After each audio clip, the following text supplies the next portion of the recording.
Hi guys, it's Ray here from Man City Fan Chat. Before I start this video, it'd be very good if you can subscribe to the channel if you haven't already done so, and hit that bell icon so you're notified when new videos come out. Right, every day we do a live stream, every evening, and it seems to be every single day, every single evening. I get asked questions about Leroy Sané. Fans want to know, is he staying? What's this link with Bayern Munich? Is he going? Why hasn't he signed a new contract? What's the issue?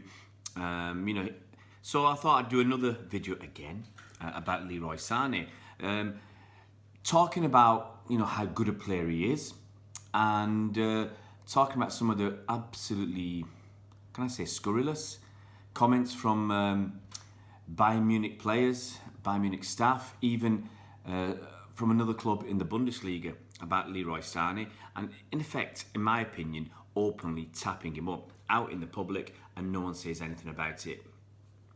Let's start off with looking at some of his stats, okay? Now, if you look at the last two seasons that Leroy's been at City, let's start off with that 2017-2018 season. That's a Centurion season. Now, Leroy started, I think, 26 games and came on as sub in 5 games. Now, he banged in 10 league goals and 15 assists. 15 assists is a heck of a lot of assists. I think that was only second to KDB in the whole Premier League. I think KDB got 16. We had a remarkable season that year with assists. I think David Silva and was it Sterling as well. I think we had, was it 5 players with 10 assists in the league that season. And that was on the way to scoring 106 goals from the club. Now, last season, Leroy, whatever the reasons were, he only started 21 Premier League games and came on a sub in 10 others. Now, he still scored 10 league goals. So he's played, he started a few games, but still scored 10 league goals and still created 10 assists. Now, that's good. That's still good, good numbers in anybody's books for a kid who started only 21 Premier League games. But I think that's the issue.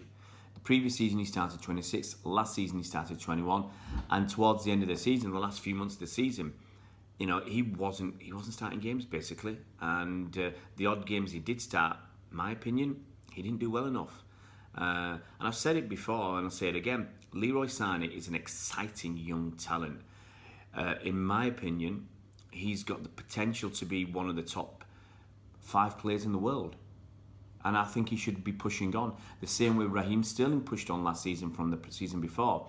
I think Leroy should have pushed on. And not just his numbers should have been better. I think his numbers should have been better. But I think his overall play and his contribution to the team should have been far greater than it was last season, especially in the last few months of the season. Now, he didn't cut a happy figure too often. And yes, there's been comments about his attitude in the past. And Pep came out and said, Leroy knows what he needs to do to play more games, to start more games. He knows what he needs to do. And as I said before, if you know what you need to do and you're not starting games, then surely you're not doing what you need to do. Now, we don't know what that need to do is. We don't know whether it's sign a new contract. We don't know whether it's track back. We don't know whether it's pass more often. We don't know. We're not party to that information. So, but I've said it before. Leroy's an exceptional talent. Yeah, for me anyway, he's the most exciting player at City on his day. When he gets that ball, he can just whip past lots of players, telling crosses, score wonderful goals. He's a brilliant, brilliant young player who, as I said, should be aiming for much higher than not starting games at City. He should be starting. He should be showing to Pep and the coaches in training and in matches that he should be one of the first names on the team sheet. Now, this summer, Leroy's been heavily linked with a transfer to Bayern Munich. Now, I don't think City have come out and said anything. I mean, in fact, City have been trying to get him to sign a contract extension. Now, what are the reasons for him being linked? Okay, well, Bayern Munich, they need players. Okay, they struggled in the Bundesliga last season, and if it wasn't for Borussia Dortmund's bottle job at the end, basically, Bayern wouldn't have won the Bundesliga title. They've lost Two aging wingers in Robben and Ribery. They're well past it in the mid-30s now. And they've had to bolster up their defence, and a few players that they've said can leave. They bought that Hernandez from Atletico, was it 80 million euros?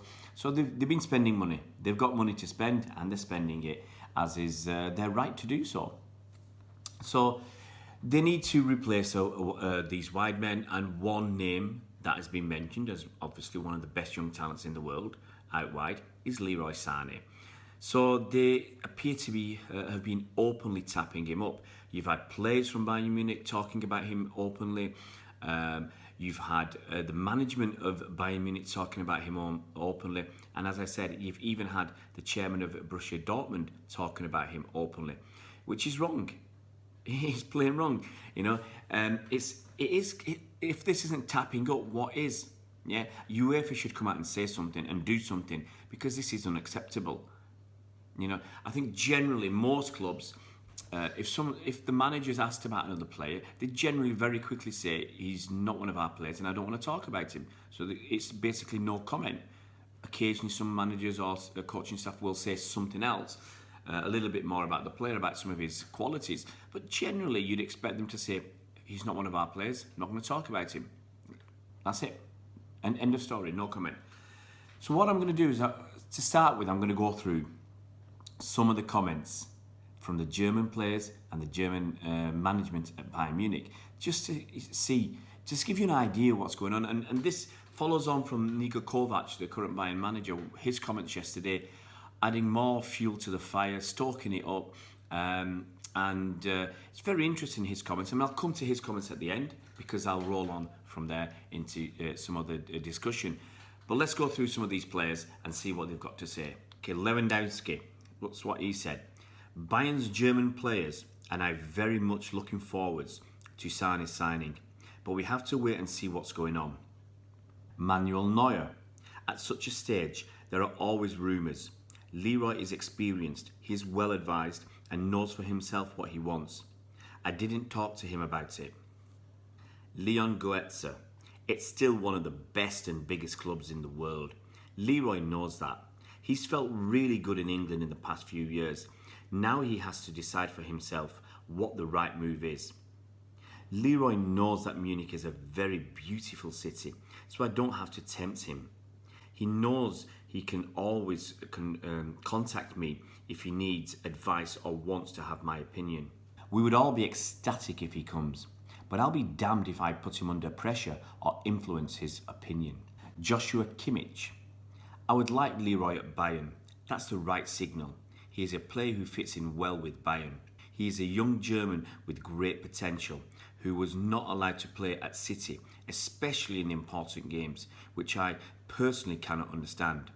I'll stop there for a minute. I want to talk about what Joshua Kimmich has said. Now, he said he was not allowed to play at City, especially in the important games, and I personally cannot understand.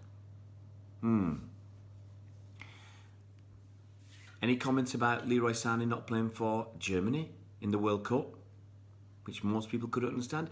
I wonder if any of these German players, like Joshua Kimmich, has come out and criticised the German national manager or the German national board or team or whatever for not picking Leroy Sané for the World Cup.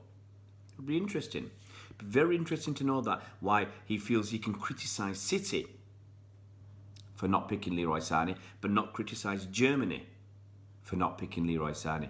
If he's that much of a talent, that he should be playing at City, why wasn't he playing for Germany? Why hasn't Joshua Kimmich come out and criticised the German manager? Double standards? Hypocrisy? Call it what you will. I'll move on to what some of the Bayern board have said. I mean, Karl-Heinz Rummenigge, he's had his say. He's the current Bayern chairman. He's had his say on Leroy. And Uli Hoeneß. Okay? I'm going to say this. Every time I talk about Uli, I have to put this little fact in. Now, Uli Hoeneß has been in the slammer. Okay? As recently as 2014, he was sentenced to, 3.5 years in the slammer for tax evasion. He was president of Bayern at the time. And so he was sentenced to 3.5 years in the slammer for tax evasion. I think he served half his time for presumably good behaviour. And guess what? He's back as Bayern president as if nothing's happened. So Uli Hoeneß, convicted criminal, tax avoider, tax evasion, been in the slammer. This is what he had to say.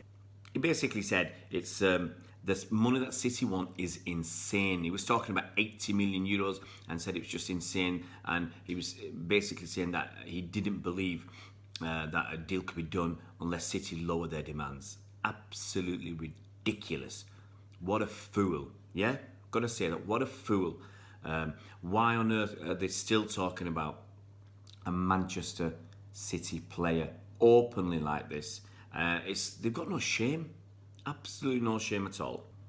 Then you've got the Borussia Dortmund chairman, Hans-Joachim Watzke. I think that's right, Hans-Joachim Watzke. This is what he had to say about Leroy.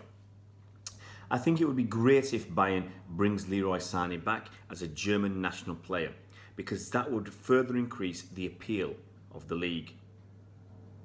And that's the Borussia Dortmund chairman saying that, yeah? Borussia Dortmund, who, as I said, threw away the best chance of winning the Bundesliga league title that they've had for several years last season. Bayern Munich are a team that have taken their best players in the past on free transfers. You know, Bayern Munich are so strong in the German Bundesliga that they don't have to buy the player when it enters in his last year of his contract, like we see other teams doing. You know, United buying Alexis Sanchez and etc. And people still paying decent money to get players in the last year of their contracts. Bayern don't have to do that. They just let the contract run out and get them on a free. You know, and that helps them to bully the other teams in the Bundesliga, because, you know, Bayern are getting players on the free, saving them money, stopping the other teams getting money. I mean, I think if Lewandowski was available now, or if the times were different, and if it was today's time and Lewandowski was in his, say, 27 years old and entering the last year of his contract, I'm sure he could still go for 50, 60 million euros. But Borussia Dortmund got nothing. So they couldn't reinvest in one of their, you know, after losing one of their best players. They didn't get that money to reinvest. So the German Bundesliga is basically controlled by Bayern Munich and the way they do business, and they don't like in a lot of the other leagues, new entrants, new upstarts, people to challenge them. So when you've got, you know, even the other people in Germany saying this is absolutely crazy. And now I'm going to go on to what Niko Kovac, the Bayern manager, has said, and we'll go further into Bayern Munich. Now, Niko Kovac said yesterday in a press conference, we have to fight against billionaires.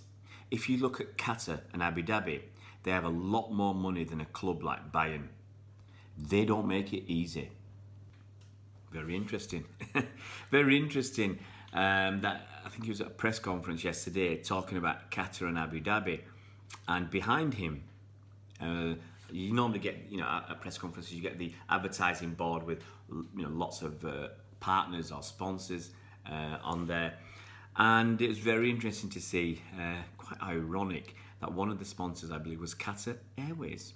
Now, Qatar Airways are a state-owned company, the state of Qatar. So it's quite ironic that he's complaining about Qatar and Abu Dhabi in particular, whilst Bayern are getting money from Qatar through Qatar Airways. And it's interesting. I think it's interesting to look at the ownership structure of Bayern Munich. Yeah, I think it's very interesting to have a look at that. Now, Bayern Munich in Germany, I think they've got this ideal still at the moment where you can't have one owner owning a club. Okay, they have this 50% plus one or 50 plus one ownership rule. So you basically cannot have one person or one organisation owning a club. It's got to be spread around. Okay, so let's go through some of Bayern's ownership structure. Eh? Now, Bayern Munich are 25% owned by Audi, by Adidas, and by Allianz. All three huge German companies. Okay. Huge German companies, and they share that 25%. I think they have 8.33% each. Okay, so they are big shareholders in Bayern Munich. Okay. So if you talk, let's look at their revenues, because they're big shareholders, they're big sponsors, huge sponsors of Bayern Munich. Okay, I mean it's called the Alliance Arena, for crying out loud. So they're huge sponsors. Okay, of Bayern Munich. Let's look at some of their revenues. They've got some big revenues now. Forgive me for maybe not getting the exact latest up-to-date numbers, but even if you just go back to 2017, I looked at a report from Global Database and Audi's actual accounts. And this basically said the revenues were over 200 billion euros. Those three companies, Adidas, Audi and Alliance. Big shareholders, big owners in Bayern Munich. Their revenues were over 200 billion euros. And we're looking at some accounts. I think Adidas accounts for 2018. I think they had a turnover of 22 billion. I think that was down a couple billion from the year before. Audi, from their own accounts, their revenue turnover was almost 60 billion euros, 59.2 billion euros. And Alliance, I think from the 2017 numbers, were 123 billion euros. Huge companies. Yeah. So don't talk to me about little old Bayern, underdog Bayern, poor old Bayern, can't afford this, can't afford that. When you're sponsored by Adidas, Alliance, yeah, and Audi, three huge companies, as I said, with a annual turnover of over 200 billion euros. So don't talk to me about poor old Bayern, yeah. So yeah, it's a shame that UEFA or FIFA, whoever's in charge of this player transfers kind of thing, whoever's in charge, whoever has jurisdiction, this cannot be acceptable. It cannot be accepted that Bayern players, Bayern Munich staff, the board members, even as I said, the manager and the chairman of another Bundesliga club are all coming out and talking about Leroy Sané whilst he's a Manchester City player. Now, I don't know how this is going to, pan out. We're all hopeful that Leroy signs a new contract, stays at City for many years. He's only 23 years old. He's got 9 or 10 years potentially at the top level ahead of him. I want him to fulfill his potential, which, as I said, I believe is top 5 player in the world. He should be at that level. I want it to be at City. So, as I said, we don't know what's going to happen. I hope that for many reasons he stays at City, and for many reasons Bayern don't get him with this open tapping up. We'll just see. Yeah, we'll just see. The window in England closes, I think, at 5 p.m. the night before Liverpool's opening league game of the season against Norwich. But I think the international window is open for a little bit longer, so we can still sell him, but we just can't buy after the Premier League deadline, transfer deadline has passed. So Leroy Sané, exceptional talent, being tapped up left, right and centre by the German players in media and Bayern Munich, basically. They're doing whatever they can to get one of our best players. Fingers crossed. Let's hope he sees sense. And in my opinion, the sense is to play under the best manager in the world and play at a club that's far more likely to win the Champions League, in my opinion, than Bayern Munich in the next 2 or 3 years. A club that's quite settled, with the way we're going. Bayern Munich are rebuilding. I don't see what's not to like about staying at City. See you around, Blues.